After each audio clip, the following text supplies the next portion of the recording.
And we are now live. All right, this is Senate Appropriations. We're continuing our work on the 2022 budget. And we have with us Commissioner Gresham from Finance and Management.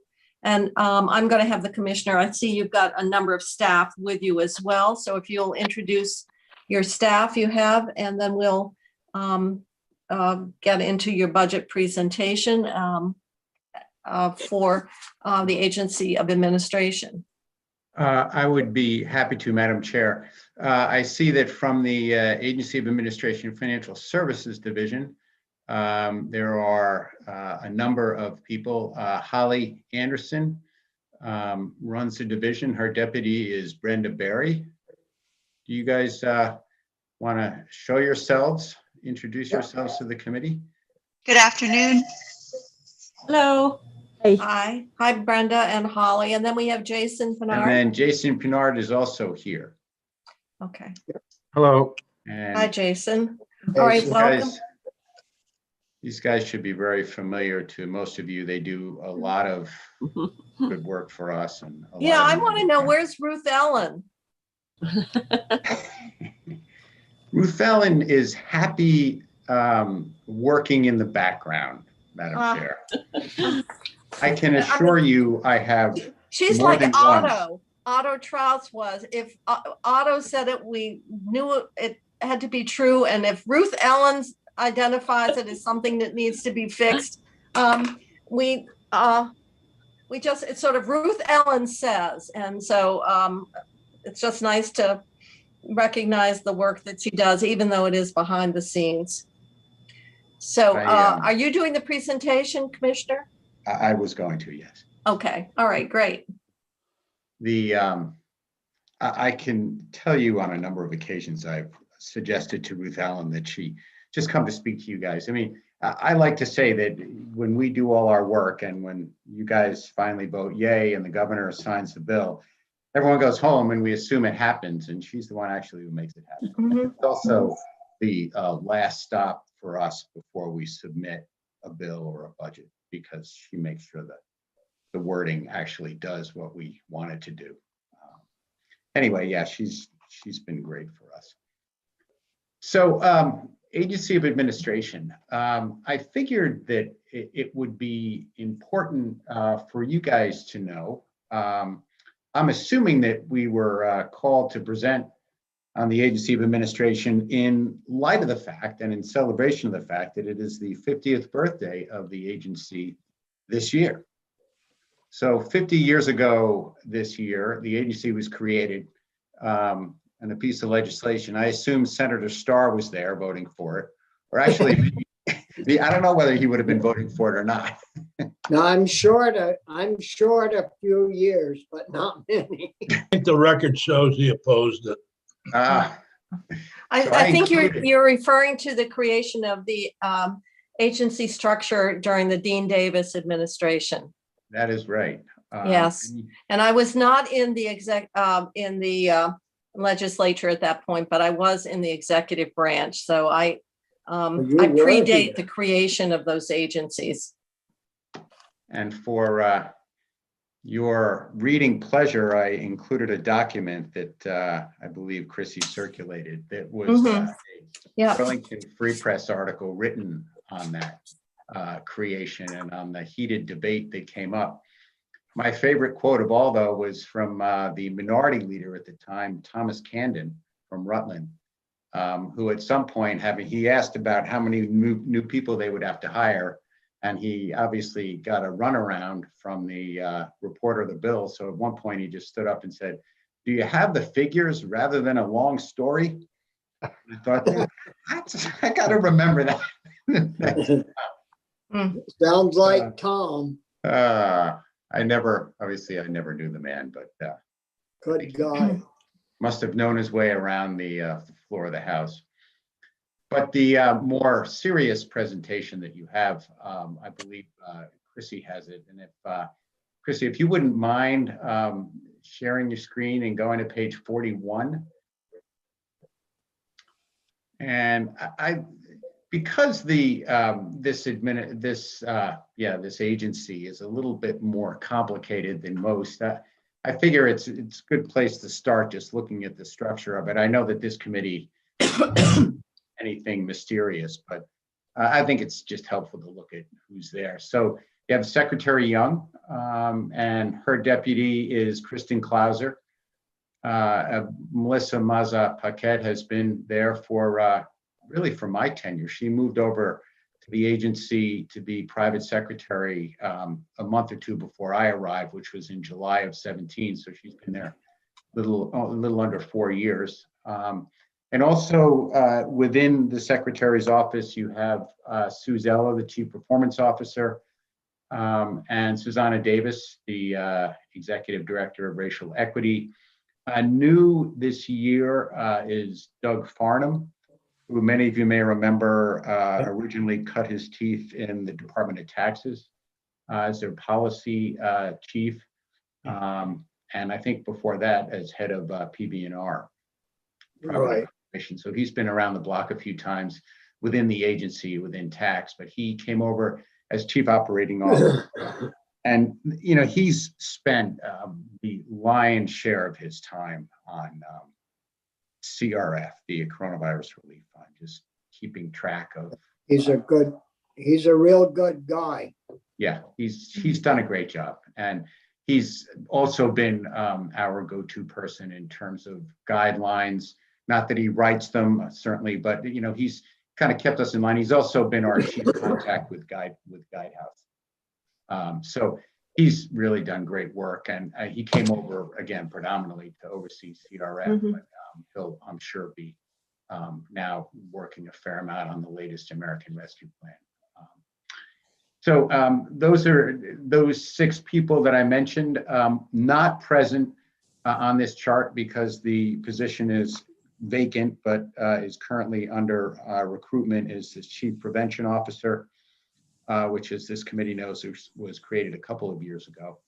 And that resides within the Agency of Administration, however, through an IDT is actually paid for by the Agency of Human Services. There is actually one more exempt, which is I believe, a staff attorney within the insurance risk management. Okay. So outside the secretary's office and the people who work around her, as this committee again is well aware, you have the larger departments, BGS, DHR, and tax. Yep. And then you have a small fry like finance and management, as well as the state libraries. Yeah, we've heard from the commissioners. Right. So. Yep. That's, you know, how the agency is organized. Again, you know, I find it interesting. It's 50 years old as of this year. So I thought I would go back up, Chrissy, if you don't mind, to page 4, which, you know, just gives you some highlights. The pie chart on the left just gives you a kind of an idea of the funding for the department. You know, 20% of it, a little under $1 million, is through general fund, which pays the salary of the secretary and deputy, as well as a few of the others. But there's also some interdepartmental IDT funding, which is predominantly the folks that you recently met from Financial Services Division, but also includes the Chief Prevention Officer, which again will be funded through IDT from Human Services. There's also Internal Service Fund funding, and in addition to the insurances, which are billed out through the Internal Service Funds, there's also the Racial Equity Advisory Panel and the Racial Equity Director. Then there's a very small amount of special funding, which is predominantly the stormwater utility that used to be from actually paid through AOT, and it's now, I don't know, a number of years ago, it was switched to the Agency of Administration. So it's kind of a funky funding mechanism through ISF and IDT, a little bit of special fund, and then general fund. As I mentioned before, there are 8 exempt staff, 13 classified. There is a new chief operations officer. There's been this year a small $9,000 increase in the general fund budget, which is substantial. So how are you funding the two new positions? Wait a minute, Rachel, I thought the office of Susanna Davis' office was having two positions. She is. And so I'm a little confused by the term, the panel will be adding two positions as opposed to her office on racial equity. It's her office. That's a better way to put it. It won't be the panel. But this year is a little different, largely because we had you come up with the idea and kind of dialed in the details of the two new positions that would be working Susanna Davis late in the budget process. It was part of the governor's initiatives. And as you guys probably know, we always start out in our budgeting process. We try early on to dial in the internal service funds because they're time consuming, they're complicated, and there's a fair amount of detail that goes along with it. But we try to dial that in early in the budget process so departments know what their charges will be when they're forming their budgets. So by the time we came up with the initiative to add two new employees to the Director of Racial Equity, we had already dialed in the internal service funds. So what we did this year, and this year only, is we are funding those through a one-time appropriation. And next year, we will bake them into the internal service fund calculation. So it'll be funded essentially the same way that the Racial Equity Director is funded. But this year, we funded it with one time. From the general fund? Yes, Yeah. yes. Okay. Our intention is that this will be an ongoing cost. And you may or may not remember when we first presented the budget, this was one of the things we brought up, that there was no subterfuge here. We're funding with one time simply because the idea was dialed in too late. Yeah, certainly the work of the office and the consultation and guidance provided there is very significant. And I know our government operations committee has recognized that as well. Okay, I'm going to move on. Yes, Philip, you're muted though. Could I just ask a question about the Racial Equity Advisory Panel? Yes, please. So there's also, of course, the racial disparity. Let's see, Racial Disparities Panel, chaired by Dr. Eitan Nesradin-Longo. And I'm wondering, does the administration have a position on an ultimate look for this? I see in the executive branch, we're building out data capacity and other things. There are parallel pushes to build out that same capacity in the RDAP panel. And I guess this goes back to when the legislative and executive branch each sort of started their own version of this. Any thinking on where you all would like to go with that? Not in my mind, but I will circle back with you, Senator. Okay. And let you know exactly. So this would be on the racial disparity, health disparities, which that's it. It started as the criminal justice system. Okay. Racial Disparities Advisory Panel, but their work is broadening as we go into a kind of whole systems look at the play of race in our systems generally, health systems, correction systems, et cetera. And what I could see happening is pressure to build out both, one more closely tied with the legislature and one housed in the executive branch. Not that that would be the end of the world, but I was just wondering if it were possible for us to together work out some sort of vision for how this would look ultimately.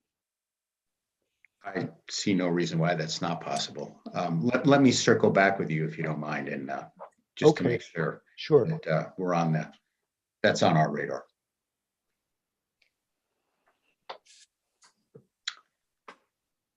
And if I could, Madam Chair, Yes. I'm very appreciative of Senator Brew's comments. I think many of us, as we continue to do this really important work, we get concerned that there are several different groups within state government working on some of the same things and wondering where the accountability will be to actually getting to a place of implementation. We just don't want things to be dropped because we think, one panel is dealing with it, another advisory group's dealing with it.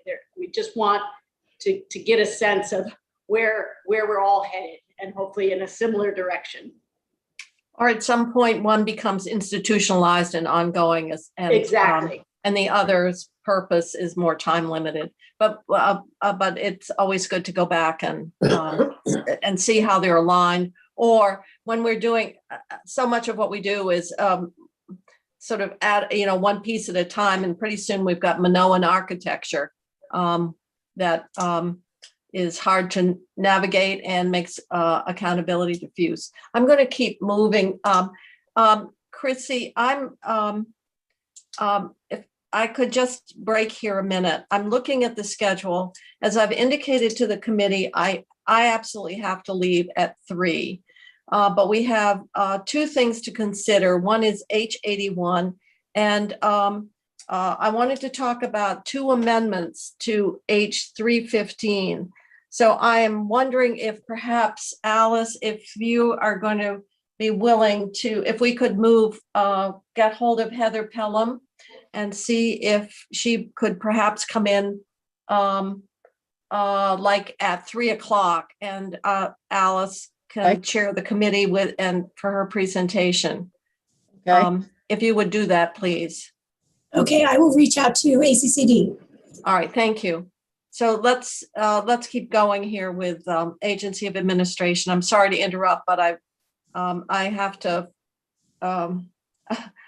accommodate all these different unexpected pieces of work this afternoon. Oh, understood, Madam Chair. And in fact, there's really not a lot more to go over. There's ups and downs that we can go and the reality is, as I mentioned before, there's about a $900 or $9,000 increase. The Agency of Administration, the office was level funded, and there's really very little otherwise to highlight, but I'm happy to answer other questions if people have them. Okay. All right. Are there other questions? It's very straightforward. Obviously, you're level funded. We know how the administration's configured and the departments that are part of it. We've actually taken testimony from all the different departments and the libraries already. Other questions of the commissioner? You brought an awful lot of staff for $9,000. You must have thought we were going to really put you through the ringer. Madam Chair, I've learned never to try to predict where this committee's going because it often ends up in a different spot.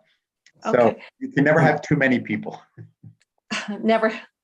Well, so if we don't have further questions of the commissioner, I am going to ask if we could move on to something that is not on the agenda, but we need to, but very time sensitive. So thank you very much for coming. Not at all. In this afternoon.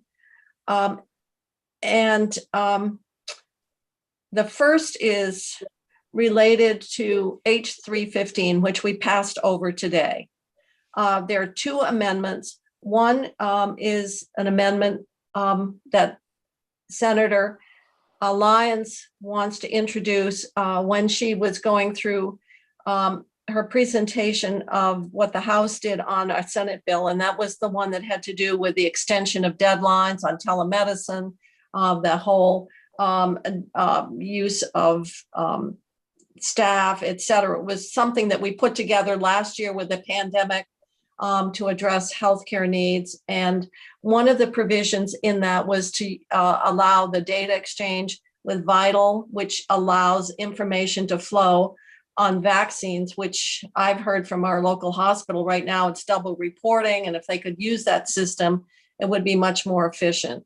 The House, as you may recollect, when Senator Lyons agreed because of the time crunch of that bill, I think the deadlines were running out. She said we should concur, but the House had pulled out the section on using, allowing that information to flow through the through Vital. That's something we voted on, and she has an amendment that would put that, which is all COVID related because of the vaccine rollout, into as an amendment to H315.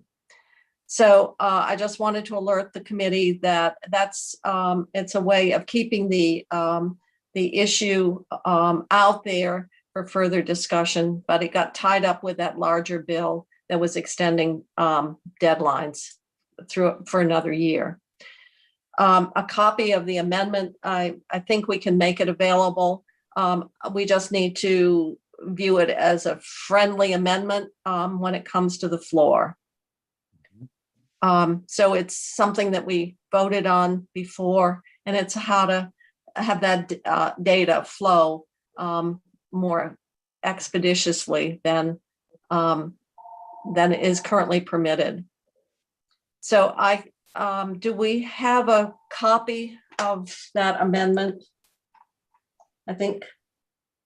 I do not. What? Oh, this is Chrissy. I do not have a copy. Okay. I'm kind of getting out ahead. Jen is probably the drafter of it. What? Jen Carby is probably. Jen Carby was, and the problem is we have so many emails that come in. We can't keep track of. We have to scroll through about 100 to get to the one we need, and then you can't remember what. Senator Kitchell, Yes. I have the draft that Ginny sent to Bloomer. I'll send it to Chrissy right now. Yes, that would be great. Thank you.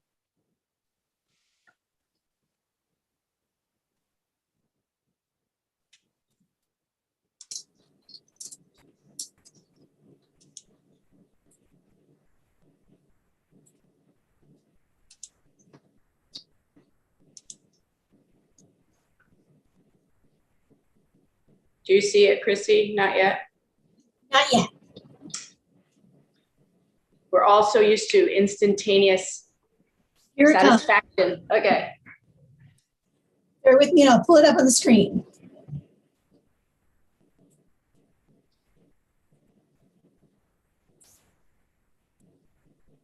Okay, here we go. One. Can you all see that?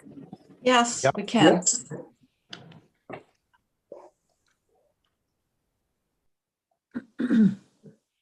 So this is the language that came out of the bill that we passed. I don't remember the bill number off the top of my head, but it was stripped out, not agreed to when the House did the larger bill.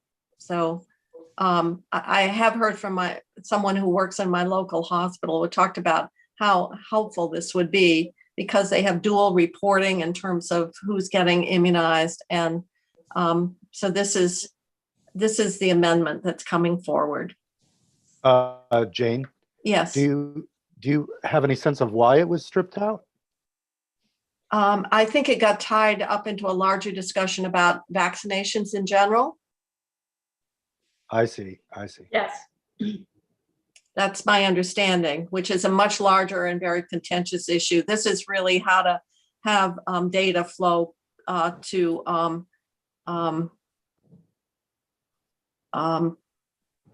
around the COVID Mhm. vaccine. But it's broader than that, but that's what drove it to I see. the provider networks. So that's the reason it got removed. And a part of it was also the timing. In order to get those deadlines dealt with, I think expediency was to take this out, and because this was not a section that was tied into a deadline that was about to expire. And I can have, we can have Senator Lyons come in if the committee wants to have her go through this again. I just wanted to alert the committee that this is an amendment that would simply carry this provision in H3 315. Yes, Alice. I'm just wondering, might not people feel that they are, I mean, with all the talk on the street by some people, might they not feel that this would be a method for seeing who hasn't been vaccinated, and then, go after them or give them a hard time, or That that could be a part of the House discussion, Alice. I can't comment. you said it would really help the people in the hospitals. Yeah, well, because they have to, right now, they're having to do some reporting around, as you know, nationally, there's been a lot of tracking around the number of people immunized by state and percentage. And so right now, specific to that, there's some additional reporting. I think this is probably a broader provision, and I can ask Senator Lyons to come in, maybe if you want to take the testimony from her a little later. But I wanted to alert you that there was an amendment to do what we passed. Yeah, I don't feel a need to hear from her, but I mean, I think, No. Okay. is this really helpful to, well, if it's helpful to hospitals that they don't have to report as much, I guess it's good, but if it's just for people to do research, I don't know. Well, anyway, doesn't matter. Or to snoop. To snoop, right? Well, I believe all of this should be confidential. It's confidential. All confidential. Supposedly.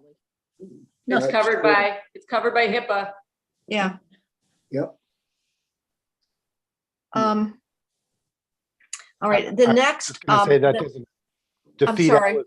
Oh, I was just going to say, I think Alice's point is still valid that no matter what we do on vaccines, we're going to generate suspicion in some quarters. And whenever you get into electronic health records, that becomes the overmastering theory, of how this is all going to be accomplished. The domination of Bill Gates kind of thing. So we can say, that this is health policy. We're not taking a position. It doesn't influence spending. Or we can view it as a friendly amendment. Yeah. I'm in favor. Yeah, we've already passed. We already passed it. Senator Sears, Westman, are you okay? What? You know how I feel about vaccinations. They're good for Yes, you. I do. I do. I think they should be mandatory Mhm. for certain workers Mhm. Okay. in congregate living situations. I know how you feel. But- So, Chrissy has something. I see Chrissy's hand. She Yes, wants Chrissy. to vote. I bet Chrissy wants to vote. Just want to let you know that Commissioner Pelham is available to join us at 3. all right, thank you. So I'm going to say that we have reviewed it, although it doesn't involve any spending per se. We're viewing it as a friendly amendment, and we support it. Is I that do have concerns about another section of 315 where we talked about county government and so forth and the RDCs. Did we leave that up in the air? No. We have a provision where we're moving funding to the Vermont League of Cities and Towns. That was the biggest piece, and 300,000 would go to the RPCs to help consult with towns around the uses of their money that's going to flow out to them directly. Is that what you're referring to? Yeah, I think we may have made a mistake. What, to give it to them? Yeah, we have county government, we do have county government. And we do have counties that have county courthouses. That is taking an awful lot of money. Dick, that's something that is tied up. I don't think that we can do anything because of the way the money's going to flow, since we don't have counties. Because the waste districts are there saying, well, what about us as well? We need to clarify that larger issue, and it's with the American Rescue Plan, how the money's going to flow. Right. But if it Okay. flows directly to towns, then somebody's got to try to help negotiate, funding back to the towns and those counties toward those needs as well. But I don't think we right now, I don't think we've Probably got the shouldn't, authority. can't do it in 315, but I think before we finish this job, we better realize we do have counties in Vermont and do have county government. I think that's true. And the question is how much authority, just like the money flowing to schools and the towns, can we control versus try to influence? Right. And I don't think that we have a definitive answer on that as of right now, but it's very much out there, because sheriffs could argue that their county, they are the courthouses, et cetera, and how they get addressed. So there is a memo. I received one from Bob Haynes of the Regional Development Commission with regard to wanting to help with the technical aspects that the other groups are helping with. In other words, VLCT and the regional planning commissions. So I don't know if I'll send that to you, Jim. That's the 300,000.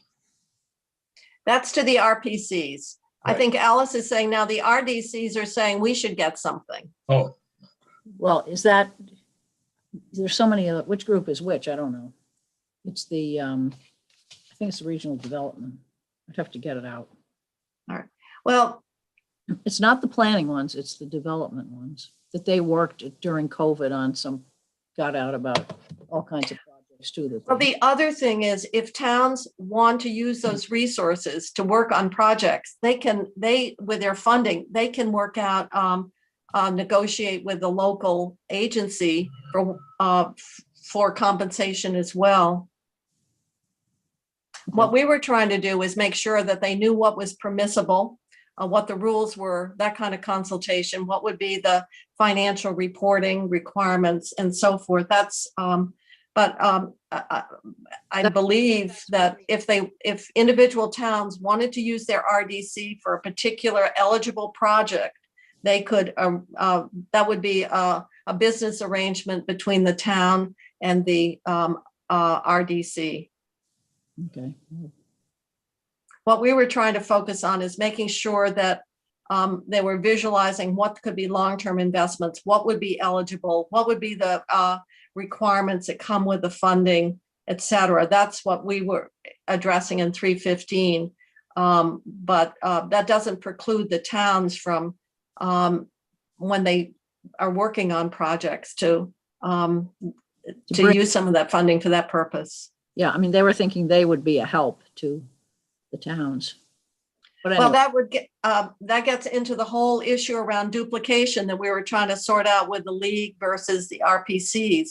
And so that's, the more entities we put in, the more we fund, the more you raise that question about who's doing what and what are we paying for and how many times.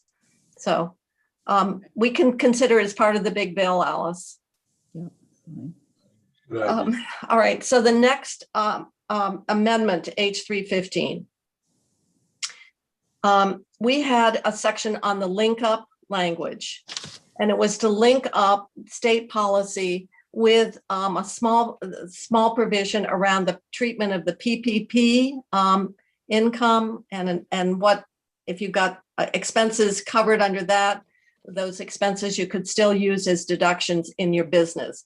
After a lot of discussion among the Ways and Means and Finance, it was determined that whether we liked it or not, the difficulty of going retroactive on tax policy was complicated. And there was that link-up language that was sent to us in the bill from the House. Subsequent to that, the American Rescue Plan had a provision for federal tax purposes to have a tax exclusion. And some of you have been communicating with the Commissioner of Taxes, and we did have a reference made in Finance. Finance had some preliminary discussion. They thought it was a good idea, but it came over very clear in a way that I didn't connect it. It was okay with the link-up language with a March 31st. Well, changing that date incorporates those income tax exclusions, those federal tax exclusions, and the price tag is $12.6 million. So if we were to agree to that language, we would have to deal with revenues in this fiscal year, because we would be 12.6 million out of balance with those anticipated revenues that we would now be excluding. In order to give us time to figure this out administratively, some of the tax department is saying they can't administer not excluding the income. Employment and Training, Department of Labor have come out and said they have no ability to differentiate the first, $10,800. It is a really complicated issue. It carries a lot of fiscal impact. And so what we're, the pro tem and the chairs of Economic Development and Finance and me, in light of the need to really understand the issue, how we would accommodate those lost revenues in this year, the mechanics of it and so forth, we need more time. So my first thought was, let's just strip out that section and then we'll have to conference it with the House. And then we can have more time to really deliberate this new iteration of what tax policy should be, the extent to which the federal change should drive state tax policy. Some people have said if we had 12.6 million, would this be where we would spend it? But if it can't be administered, then that becomes more of a theoretical question. So what I'm going to suggest, either two things, one of which is, well, one thing I definitely would suggest, we strip out the existing link-up language, and then we would either have nothing there, and we'll have to conference it with the House, allowing our committees, our policy committees, the time to consider all the factors. What are the administrative considerations, et cetera? Or the other is some general language about the need to figure out how we want to deal with the link up. So at a minimum, we need to change that section to allow the discussion. So Senator Sears, you've got your hand up. Well, I do, because I think maybe I'm missing something, but is this connected to the exclusion of the first $10,200 UI payment from federal taxes? And Yes. if it is, you have a problem with people who want to file their Vermont taxes and their federal taxes as soon as possible, and they can't file without knowing what the tax rate, whether they would get that exclusion on the Vermont tax. So if we hold it up further. We're not holding it up. It would have to be negotiated anyway. Even if we put it in, the House has still got to agree. So I don't see that we're talking about any delay in when we reconcile H315. This would allow us to move it out, keep this open, allow the policy committees the time to really fully understand it, And then if the decision is to provide the exclusion, then what will be the mechanics of finding the 12.6 million revenues to keep our this fiscal year in balance? So Senator Westman and then Senator Starr. Well, the tax department's advocating strongly for linking up. I know they are. I know they are. But we're the legislature. It comes with a price tag, and we need to. And so the policy committees said we need a little bit more time. And I'm talking about just a matter of days. They're starting to take the testimony today and tomorrow, so that we can get something finalized to go into 315 if that's the recommendation. So Yes, Rich. you just made my point. The most this is going to take is by a week from now, we'll be at conference committee on this bill. And so it will just give them the rest of this week and into early next week to do that. And so that language wouldn't be through anyways until you conference the bill. So you don't hold the language up at all. You just allow our committees between now and next week to figure it out. That's, yeah, if I didn't express it well, that's exactly right. It doesn't delay it. The final action by the House and the Senate in terms of when 315 goes to the governor.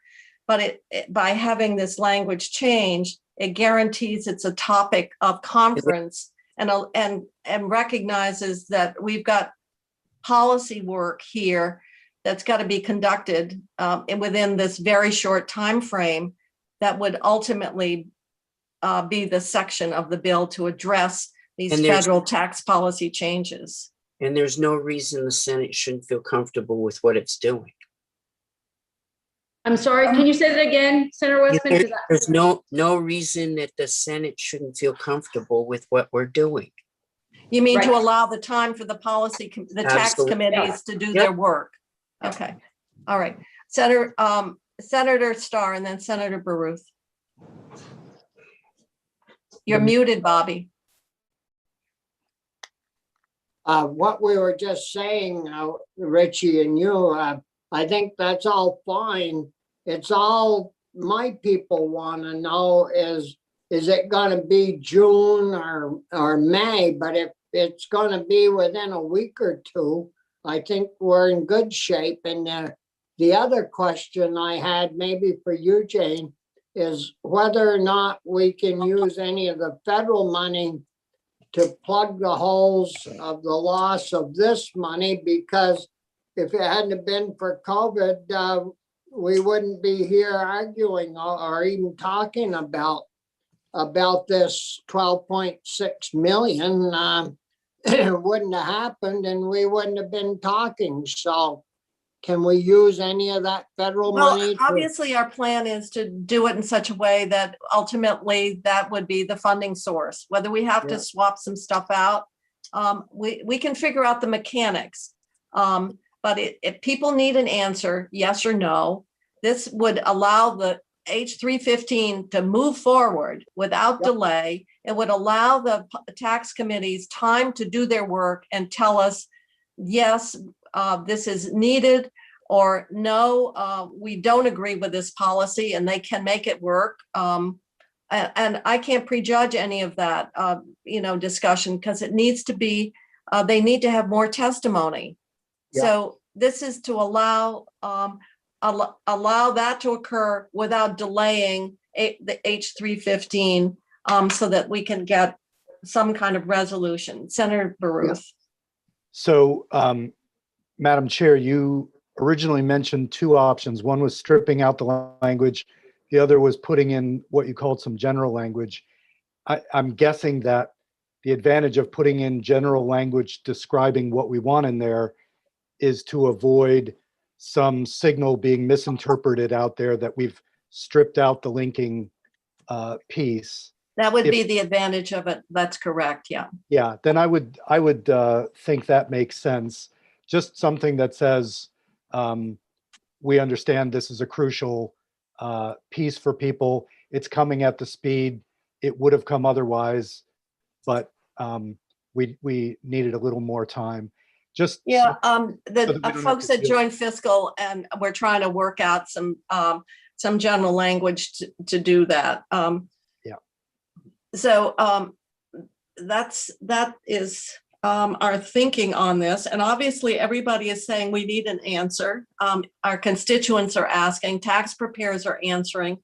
Even if we agreed and said, change the date, we still have to, the House hasn't agreed.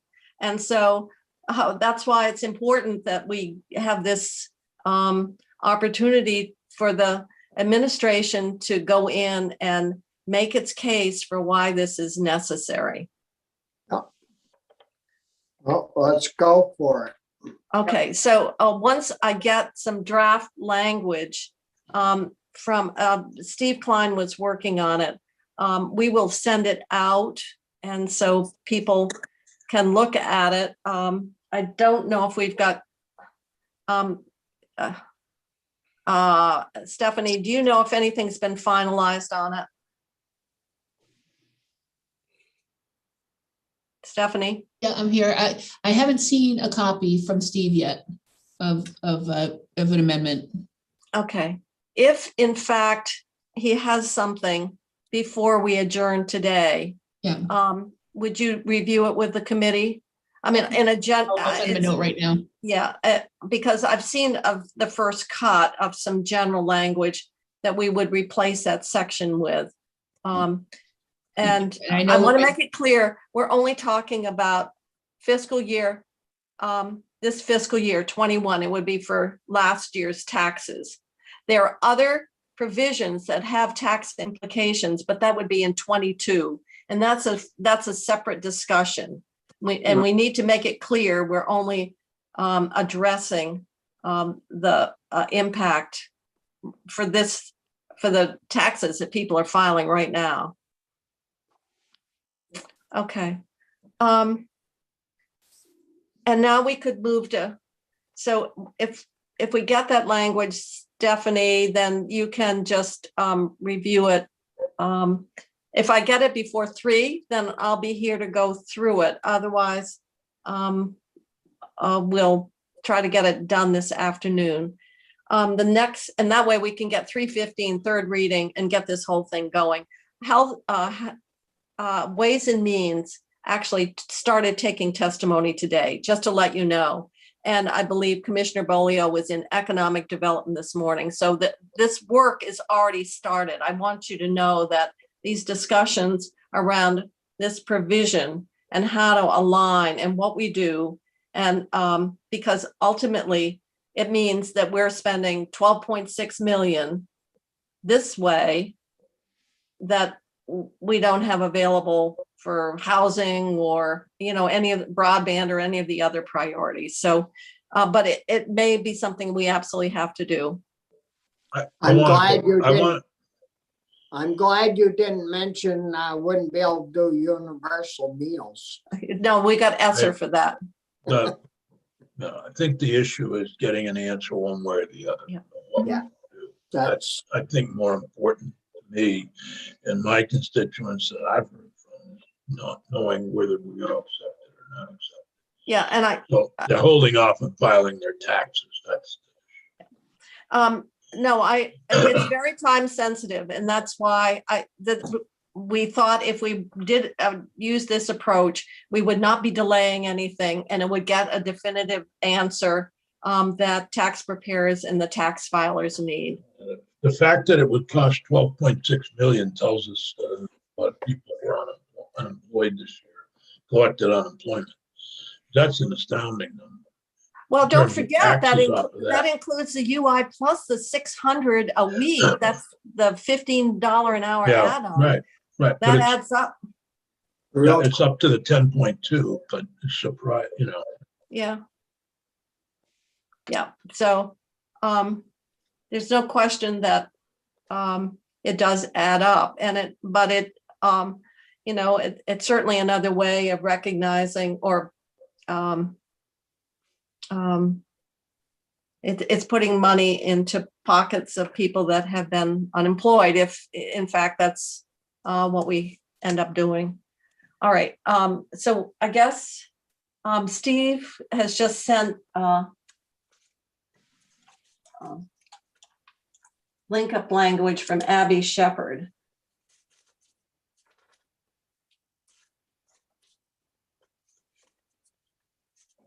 Stephanie, do you want to take a look at it? The next item I'd like to discuss is H81. Yep.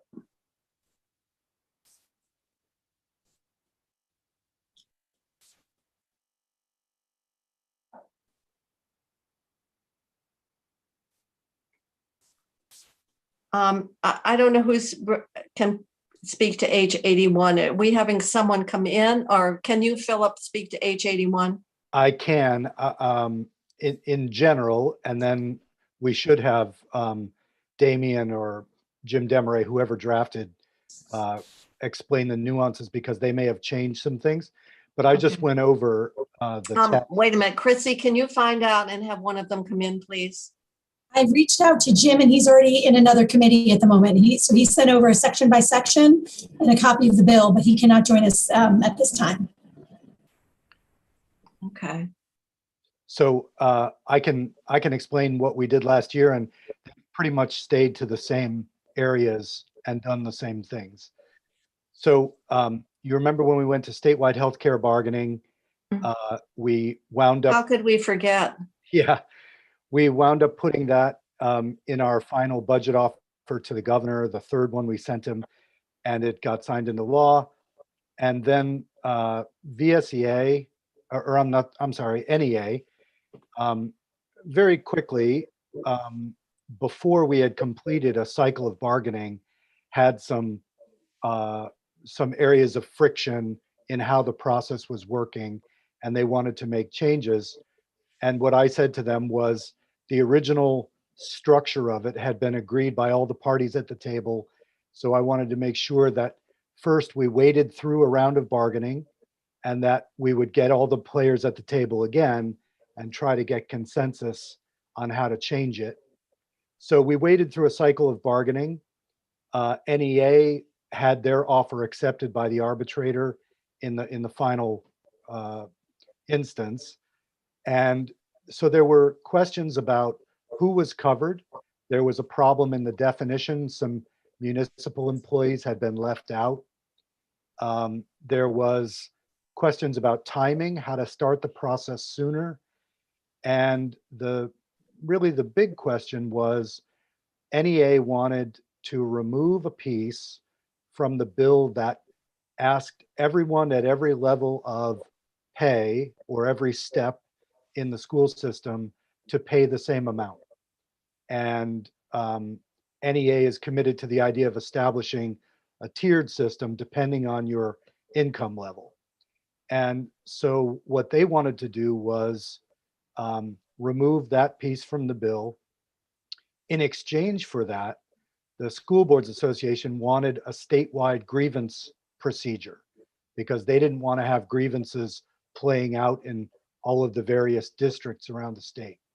So as we passed it out last year, or I think it was last year, if not the year before, but as we passed it out then, that was the grand exchange, was that both sides would be able to bargain for different tiers for employee contribution. And then on the other side, the school boards won that other provision, which was a statewide grievance. So it was a give and take. Everyone agreed to it. They didn't agree, each of them, to what the other got in exchange. Other than that, everything was universally agreed. We passed it to the House. They didn't act. And then it sat until I think House General passed this out to our Ed Committee. And that's where we are. But you'll see, I think those are the three areas: the timeline of how bargaining works, the bargaining unit makes a tweak to who's included, and then it gives those different gives to each side. The other thing I forgot to mention is when they very first sat down to bargain, there was an issue because NEA brought into the room 5 alternate commission members, and they had them there ostensibly to take over if somebody was sick or had to get off the commission. But the other side disputed their right to have those 5 alternates in the room, and that actually held up bargaining for a couple of months. So they've resolved the issue here by allowing each side 2 alternates that are now would become part of the actual legislation. So just if I restate or make sure I understood, we Yep. passed the provisions of H81 last year, we think, last year or the year before. The House did not act on the bill, Right. and therefore nothing happened. But what is happening now is they're taking up the bill. It's pretty much in the form that we sent it to them after we passed it. Right. I'm sure there are some small differences, but I've looked it over now, and it looks very similar to what we did. And the other thing I would say is that, as in any labor bargaining situation, very small changes are a very big deal to each side. So when you run your eye over it, there's not a lot there to get worked up about. It allows each side to bargain something that they couldn't bargain before, but it doesn't mandate a solution. So each side might have a problem with what the other is now allowed to bargain, but I think they generally agreed on the tweaks to the timeline and So the bargaining. what is the pushback that this shouldn't be bargained? Everybody should be 80-20 at the same, or whatever that cost share is? Right. So the school boards want it to be one uniform, and you'll see when you get to the bill, there was one sentence that said ultimately we would get to a place after the first round of bargaining was concluded, because in the first round you were allowed to have slightly different tiers, but once we got to the second round, it would be one uniform thing. And the NEA, if you think about how your local school district does teachers, they do it in steps. And so you have these tiers of income. And then if you go down into the municipal employees who are included, like AFSCME, some of them are making very small salaries, and NEA and AFSCME are committed to the idea that they should be able to pay less because they make less. Mm-hmm. So the reason we have the bill is because there is a committee, a work group or something. Well, no, There's an appropriation. It's because, do we have the bill here? For per diems, there's a $35,000 appropriation to Agency of Ed to pay per diems, because there's a per diem cost. And that's because some commissioners. Is that per diems for when they're bargaining? Yeah, for attending the meetings if they're not otherwise compensated. And it also has a provision that allows, or rather directs districts, if a commissioner is somebody who's employed by a school district, NEA was allowed to people that were employed currently by districts, but then the districts were not allowing the people the time off. So this says if you're a commissioner, you get the time off, and people who aren't otherwise compensated get paid. Okay, so it basically says that they shall be given the time off to bargain, Yep. and then if they're not otherwise paid. So if they could say, well, we'll give you the time off, but we're not paying you those hours. Right. The 35,000 is to pay the per diem Yep. to compensate those individuals who are not getting compensated through their employment. Yep. Bobby, you're muted though. Yeah, shouldn't, should the one that requests for the negotiations be the one that has to pay the compensation for the members to go and negotiate? Well, You mean in statewide? Yeah, if I'm, if I'm the administration, I don't care to negotiate a lower salary for my teachers, then I wouldn't request for a negotiation, right? So. I if don't the think this, te- is this for teachers though? I thought it was for the other staff. it's That- for NEA and AFSCME. So it includes both. It includes both, okay. Yeah. But I thought normally the lower cost sharing was given to the lower paid employees, sort of as compensation for the fact that their wages were not as high as, say, teachers or the other professional staff. But maybe, Right, and in many individual contracts, that was the case. So but it was district by district because it used to be, healthcare used to be negotiated district by district. Mhm, So okay, this, when we passed this language, one of the provisions was that all of the contributions from all the employees would be equal. But NEA has been, from the beginning, committed to establishing multiple tiers. so do we have the copy of the bill with the section involving the 35,000? Yep. Or at least Chrissy sent it to me. Well, perhaps, And it's section 3. I'm sorry, It's section 3 is the appropriation. could we just look at it on the screen? Yes, okay. Just give me one moment.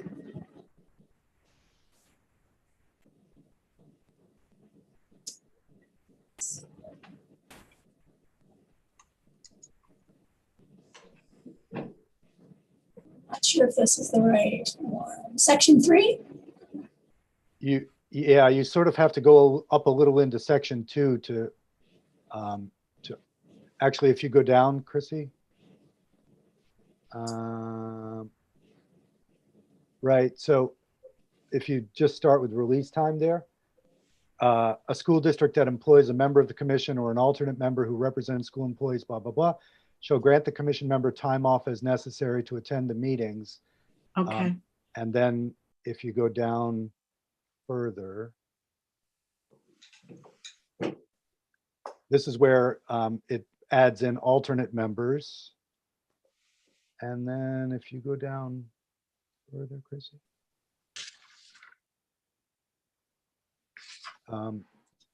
keep, I think you have to go, yeah, keep going. right Okay, right here, there, right okay, there. wait, back, Yeah. well, we don't do that. The education committee is always requesting to include, we don't normally do that. And it's, you know, it's not my bill. I can't speak to how they or why they structured the, Oh, well, everything coming out of education, it's instructing the department, the agency or the governor to include in the annual budget money. And that's just not something we do. yeah. Oh, We this is the only weird, appropriate from year to year or this is the or we weird put- construct. carry, what? This is what Stephanie called the weird construct. Yes, yes. So we'll have to revise that because we don't bind future budgets in this way. All right, so the appropriation here is 35,000 to the from the general fund for next year, for fiscal year next year. Why is this time sensitive? Well, isn't it now? My understanding is the next round of bargaining starts April 1st, correct? Yeah. Yeah, so that's a fiscal 21. That's, the bargaining would actually start now in fiscal year 21, Yeah. what I'm saying. I see what you're saying. I just got a note saying that it was actually the school board association that asked for the per diems because some of their people are volunteers and are not getting paid. I see. Okay. Tough luck. I mean, All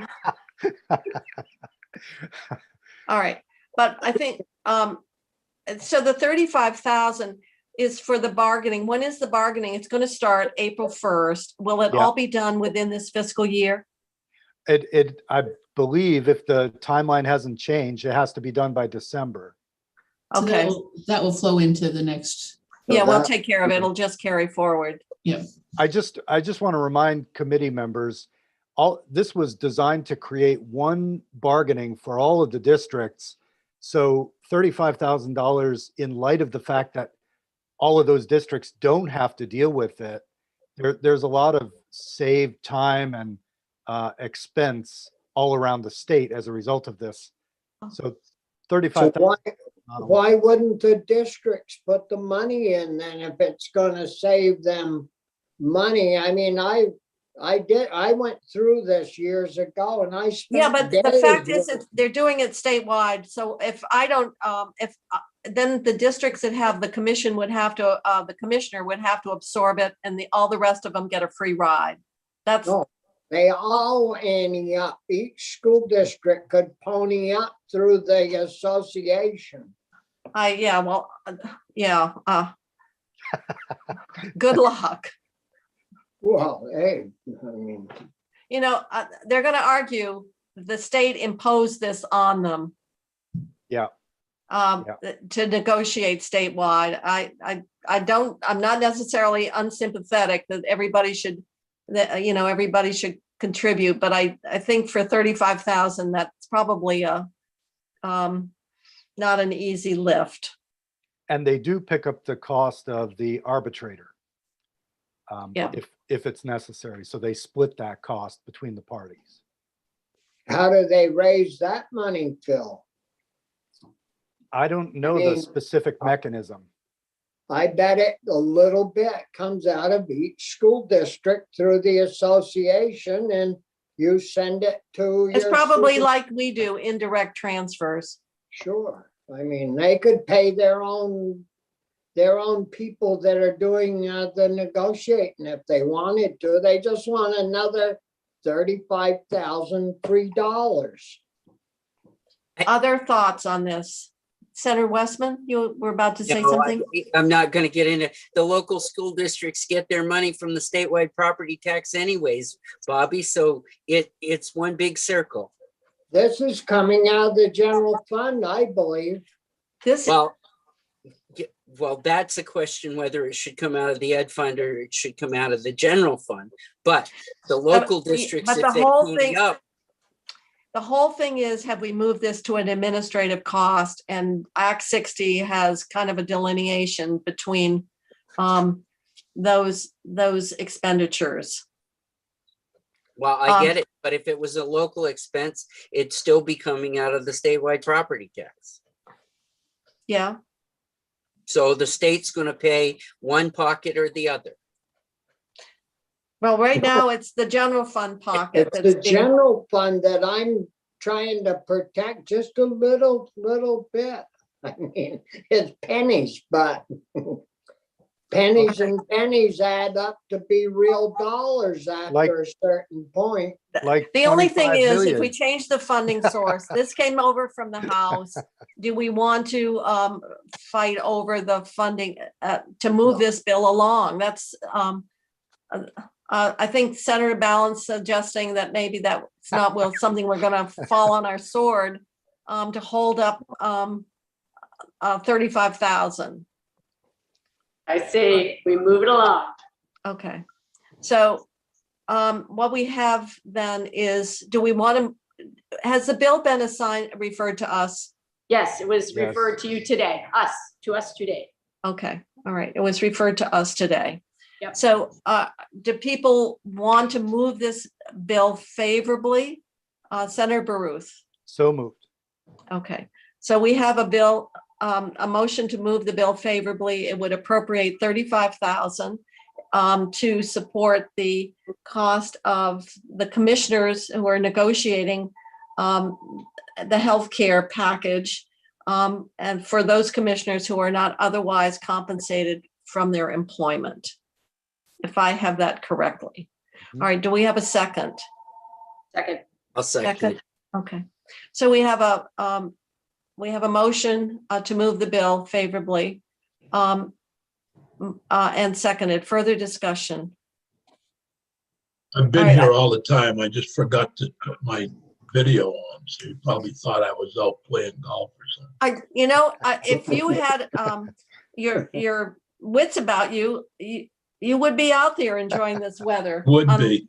I Yeah. would be, but I just wanted you to know I forgot to put my video back on after I stepped Well, away. we've missed you. Well, I was right here. Oh, well, it's good to see your face again. Well, it's nice So- to be back. Do you have any further discussion on H81? Okay, so the clerk will Call the roll. we call the roll? We tell the clerk to get off his butt. Senator Ballard, Yes. Senator Baruth, yes. Senator Nitka, You're muted, Alice. Yes, Senator Sears, Yes, Senator Starr, Yes, Senator Westman, Yes. Senator Kitchell. Yes. Okay, 700. All right, so who wants to be the reporter? I know education is Senator Ballard, but you want to do it? Okay. So now we do have some language from Steve regarding a replacement of the Linkup language. Do you have that, Chrissy? I do. Give me 1 second. I'll pull it right up. Stephanie, you've had a chance to look at it. I have, it would amend 315 by taking out the link up in 23, adding in section 24, replacing in section 24 intent language that you'll see in just a moment. And then we have to amend the effective dates because of that. Okay, so what, is there a section 23 now? There is, that's the actual link up. And I think the 24 is another piece of it. It was done in two pieces. I'll open H315. Well, we're striking both 23 and 24. And we're leaving 23 deleted, and then 24 is where the intent language is being inserted. So is there now no 23 section? Okay, it's Yes. deleted. Yeah, okay. Yes. So this is just, so it's basically saying this act, when we finally get it, agreed to shall include language conforming the tax code, either to incorporate or not incorporate, I love that, or lack thereof, of the federal income tax related changes. This was written by Ledge Council's Abby. Abby Shepherd, so I'm sure it's done, it's a little awkward, incorporation or lack thereof. But this is language that will allow us to move 315 out and make this an issue that we have to before this act is formalized. We've got to have the language that gives a definitive answer, which everybody acknowledges needs to come as soon as we can get agreement. So that is the draft language to get us forward. Are people all right with that? I will offer it as an amendment tomorrow. Looks good. yes. Okay. Thank you very much, committee, on that. Yes, Chrissy. Just a couple housekeeping. Senator Kitchell, will you be sending that to the Senate Secretary's office? Well, send me your usual and I'll say, okay. Okay, great. And then Senator Ballard, I'm going to do the same for you on H81. So Thank you. it's draft 1.1 that I'm approving, that I'm the reporter. I suppose I could just send it, couldn't I? You could send it directly to the Senate Secretary's office. Okay. All right. I can't send it to Senate all because it doesn't like my email. I'm not accepted for that. Oh, that's right. So yes, please send to Secretary Bloomer and maybe and CC Vanessa. All right. Okay. All right, I'll do that right now. Oh, okay. I'm not supposed to be doing, all right, I hope Steve knows that we're sending it. All right, so,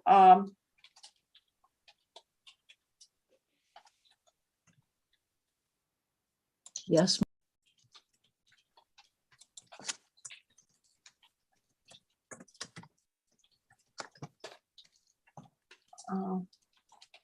I don't know, do we have to vote on amendments? Not if it comes from you with our support. Well, I don't know, how do they know? Well, I mean, either I don't know if way. I need to or not. You do not. I believe you do not need to put a vote. I'll just put if needed.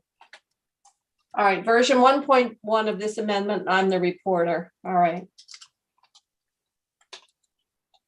I feel like we've done an entire budget already with H315.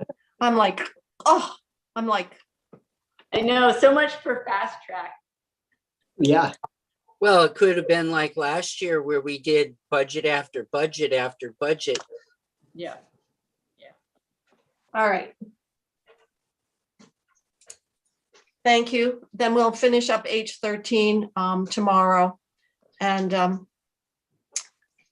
with that, I think we have a few minutes before I guess we're taking up the rest of travel and tourism. Is that what's coming up next? We ran out of time. That is correct. We have Commissioner Pelham coming in for about a half hour at 3 o'clock. At 3.